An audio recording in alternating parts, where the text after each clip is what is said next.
One opening, the paradox hidden beneath medieval woodwork for the first 15 seconds.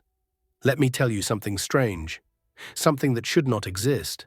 Across Europe, in silent cathedrals and forgotten fortresses, there are wooden boards that have survived longer than entire kingdoms, floors that have carried footsteps for 7 centuries, doors that have stayed square long after their iron hinges crumbled into red dust, and walkways that endured storms, sieges, and centuries of cold rain, yet never warped, buckled, or rotted away. If you step beneath the stone arches of Nidaros Cathedral in Norway, you can still find oak boards in the lower chambers that have remained solid after 750 years of damp subterranean air. Travel south to the Castelnaude fortress in France and you'll see hoardings, defensive wooden walkways that once stood exposed to relentless wind and sun. Modern analysis shows deep veins of tannin still woven through their fibers, as if the wood itself had been engineered to endure. But here lies the real paradox. These boards last longer than medieval plaster, longer than some stonework, even longer than the iron nails meant to hold them. How could simple timber outlive materials far stronger on paper? The truth is unsettling. Medieval craftsmen were not working with ordinary wood. They were strengthening it, quietly, systematically, and with techniques so guarded that they almost vanished from human memory. In their world, knowledge was power, and the methods that made good timber last were never written down. They were whispered, demonstrated, hidden. Today we uncover that secret. 2. The natural weakness of raw medieval timber. To understand the brilliance of their method, we first need to grasp the fragility of raw wood. Freshly cut timber, what medieval builders called green wood, held between 40 and 200% moisture, depending on the species and the season.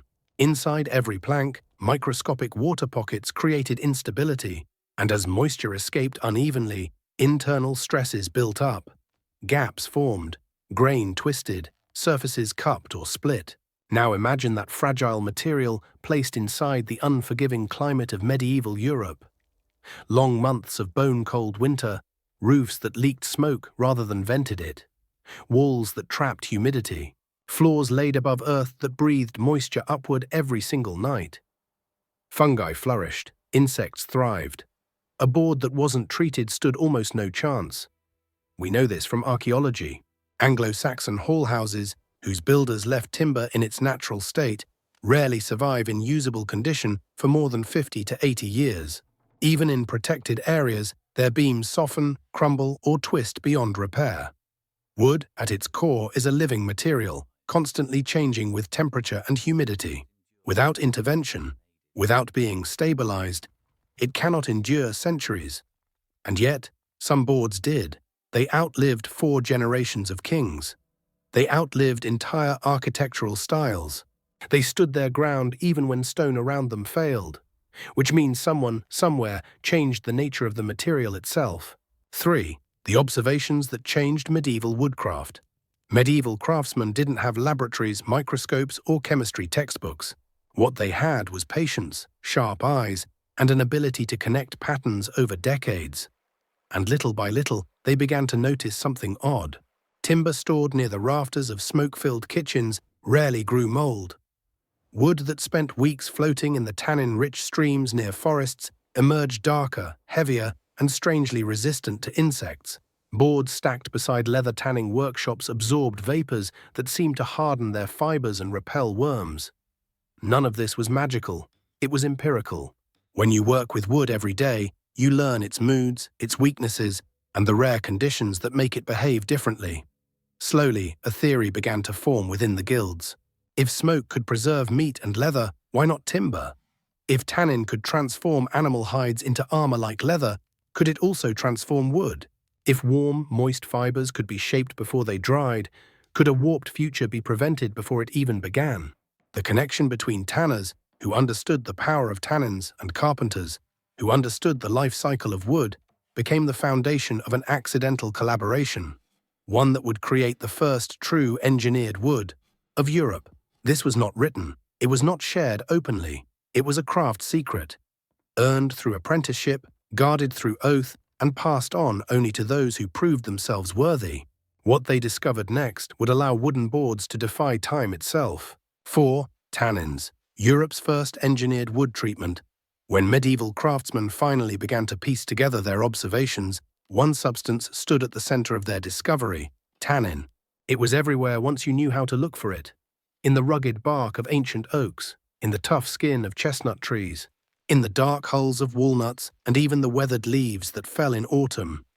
To most people of the age, tannin was part of the landscape, but to tanners it was the key to transforming animal hides into armor-like leather. And to woodworkers who paid attention, it offered a path to transforming fragile timber into something entirely different. Modern science finally explains what medieval minds sensed centuries ago. Tannins are powerful polyphenols capable of forming hydrogen bonds with lignin, the natural glue that binds wood fibers together. Once these bonds form, the fibers no longer slide past one another so easily. The wood stiffens. And even more importantly, tannins displace free water inside the cells. With less water to expand and contract, the wood becomes stable, predictable, and far less prone to cracking. But the transformation does not stop there. Tannins also make cellulose, the structural backbone of wood, far more difficult for fungi and insects to digest. What would normally be a feast for decay organisms becomes an unappetizing, chemically fortified barrier. Material scientists studying medieval boards today see the results clearly. Tests show a 12 to 40% increase in the modulus of elasticity, meaning treated boards resist bending far better than untreated ones.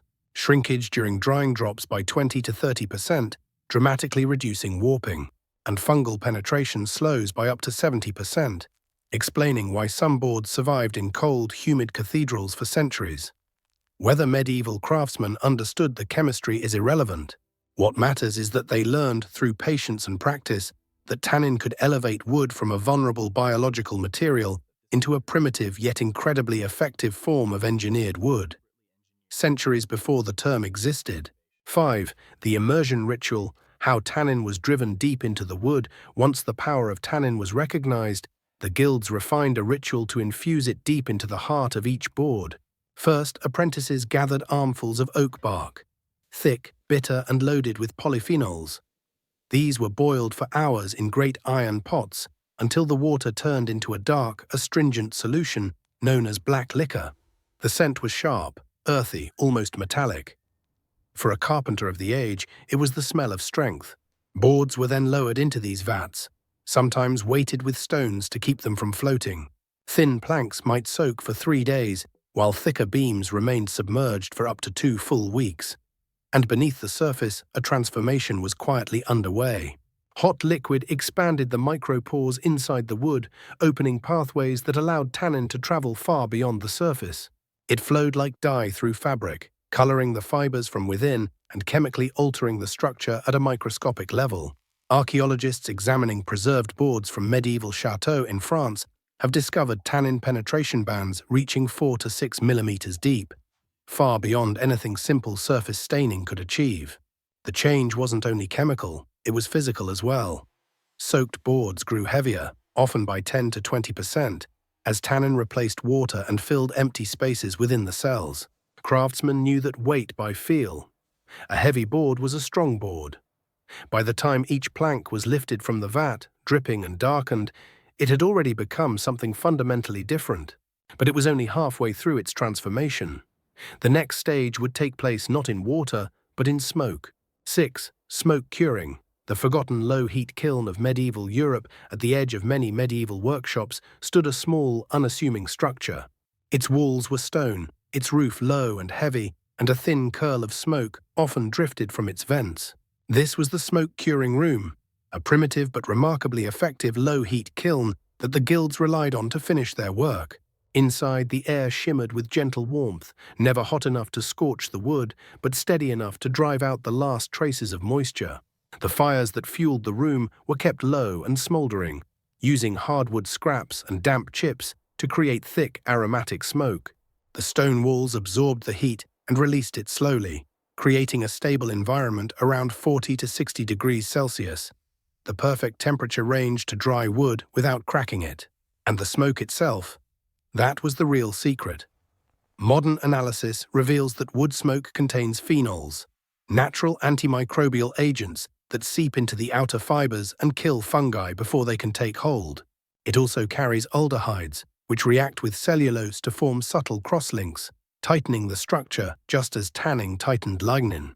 Together, these chemicals create a thin but durable protective skin, what researchers sometimes call the microchar effect, a semi-hardened layer that repels moisture and slows decay. Samples taken from the old storage buildings of the Hanseatic League and lower chambers of Nidaros Cathedral show unusually high levels of phenolic residues on the surface of centuries-old boards. These are unmistakable fingerprints of deliberate smoke curing, not accidental exposure to cooking fires, but controlled treatment in a dedicated kiln. In this dark, smoky room, weeks of slow drying and chemical infusion brought each board to its final form. When craftsmen finally removed the planks, firm, straight, aromatic with smoke, they knew the wood would not betray them. It had been hardened, stabilized, and armored against time. What emerged from those kilns was no longer just timber. It was wood engineered by experience, strengthened by chemistry, and preserved by hands that understood the value of patience. 7. Straightening while pliable, the hidden step no one talks about. By the time a board emerged from its tannin bath and the smoke-curing room, it was stronger, but still vulnerable to one final enemy, its own memory. Wood always tries to return to the shape it held when it was first cut. That is why craftsmen knew they had to shape the board's destiny before it fully dried. And there was a brief window when the moisture level fell to around 30 to 40%, where cellulose behaved almost like soft rubber, flexible, compliant, willing to be guided. In that moment, master carpenters stepped in. They straightened each board with deliberate care, tightening compression clamps along the edges to correct twists, sliding wooden wedges beneath the belly of a bowed plank, and fixing temporary holding pins to maintain alignment. These tools were simple, but the technique behind them required a trained eye. A single wrong adjustment could lock in a permanent flaw. A precise one could ensure centuries of structural honesty. This step rarely appears in any surviving manuscripts. It is mentioned only in scattered notes within the old Zunft Guild papers, cryptic references to guiding the warm board, or pinning the grain to its rightful path. And that secrecy makes sense because it was transformative. Once a board dried completely in its corrected form, it would resist returning to its old shape. It would stay straight through storms, winters, and the long burden of time. This hidden practice, performed quietly in the hours after smoke curing, was one of the most closely guarded secrets of medieval woodworking. It explains why, even today, some of these boards lie perfectly flat, as if untouched by the centuries that tried to warp them. 8. When both methods combined, a medieval composite material individually, each technique was powerful. But when medieval craftsmen combined tannin saturation, smoke curing, and precision straightening, the result stopped being ordinary wood altogether.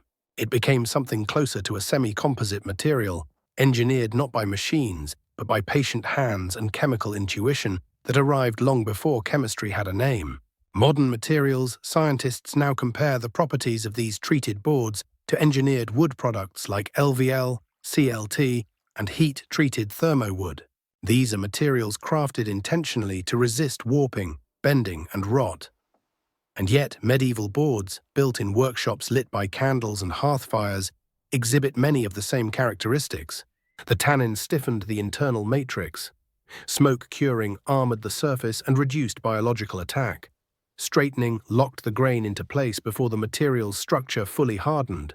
The craftsmen who developed these steps did not think in terms of molecules, microstructures, or polymer bonds. They thought in terms of results, strength that lasted, boards that stayed true, materials that did not betray the builder years later. Their process was slow, laborious, almost meditative, but the outcome was nothing short of remarkable. Without realizing it, they created the closest thing the medieval world had to engineered wood, a material enhanced at multiple levels, both inside and out. A material that could bear weight, resist moisture, and defy time in ways that raw timber never could. 9. Where strengthened boards were used, the high-value components, because the process required so much time and skill, these strengthened boards were reserved for the places where failure simply was not an option. In the grand halls of medieval castles, they formed the flooring that carried nobles, soldiers, and entire feasts. In towering cathedrals, they supported galleries and choir lofts where ordinary wood would have warped under the shifting seasons. They became the stairs and great doors of stone keeps, elements that demanded absolute dimensional stability. On the defensive edges of fortresses, they were shaped into hoardings, the wooden walkways that jutted out above castle walls. These boards faced relentless rain, scorching sun, and the weight of armed defenders. Yet the ones at castles across France and Germany have lasted for 4 to 6 centuries, preserved by the very techniques their makers kept secret. And on the sea, the technique proved just as valuable. The Hanseatic League, masters of medieval trade, built ship decks exposed to salt spray, freezing winds, and constant wear. Archaeological wood samples from these trade vessels show tannin-infused fibers and smoke-cured surfaces, evidence that the same strengthening methods were applied to maritime construction. These were the boards that held up bridges inside castles, the planks soldiers ran across in battle, the platforms where food was stored high above damp stone. Anywhere the consequences of structural failure would have been catastrophic. Medieval builders used treated wood. In those places, even today, the boards remain. Not because the trees were stronger, but because the hands that shaped them understood how to give them strength before time could take it away. 10. Why guilds guarded the method like a weapon for medieval craftsmen. Knowledge was not simply a tool, it was currency, identity, and, in many cases, the only protection their trade had in a world defined by competition. So when they discovered a way to make wood last longer than stone, that technique instantly became a guarded treasure. It was never written plainly, never shared outside the walls of a guild hall, and certainly never handed to outsiders who could threaten their livelihood. Imagine the economic advantage. A carpenter whose boards endured for decades, even centuries, could demand higher payment, earn long-term patronage from lords and abbeys, and develop a reputation that elevated his entire workshop. A guild that knew how to create such superior timber would naturally defend that secret as fiercely as blacksmiths guarded their forging recipes, or masons protected their mortar mixtures. And competition between guilds was real. Cities often fought for prestige, builders traveled, rival craftsmen copied anything they could observe, so the safest techniques were the ones no outsider could detect, even when staring directly at the finished product. But there was another reason for silence: punishment. Many guilds enforced secrecy with heavy consequences: expulsion, fines, or even physical harm in extreme cases. Within these organizations, loyalty was everything. Breaking an oath meant betraying not just a craft, but a lineage. The evidence of this secrecy still survives. In manuscripts such as the Hausbuch Wulfeg, woodworking steps are described in remarkable detail, except for the treatment of timber. The omission is deliberate. Instructions leap mysteriously from raw boards to final assembly without explaining how the wood was stabilized. To a medieval apprentice, the missing step was obvious. But to us today, it is a silent fingerprint of a technique intentionally concealed.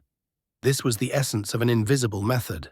No charred surface, no resin coating, no unusual tools. Just wood that inexplicably resisted time. Outsiders could copy everything they saw and still never recreate the results. 11. Archaeological rediscovery. How modern science reconstructed the method for centuries. Historians assumed medieval boards survived simply because the trees were better, the climate was colder, or the builders were somehow lucky. But as modern science advanced, researchers finally turned their attention to the wood itself. And what they found removed all doubt. These medieval boards were not natural miracles. They were chemically altered materials, engineered long before the concept existed. The breakthrough came when archaeologists began using LCMs, or liquid chromatography mass spectrometry, to analyze the chemical fingerprints of ancient timber. In sample after sample from cathedrals, fortresses, and shipwrecks, the machines detected unusually high levels of polyphenols, far beyond what would exist in untreated wood. These polyphenols matched the signature of tannins derived from oak bark, chestnut, and walnut husks. It was the first scientific proof that medieval craftsmen had intentionally infused tannin deep into the grain. But LCMs only told part of the story.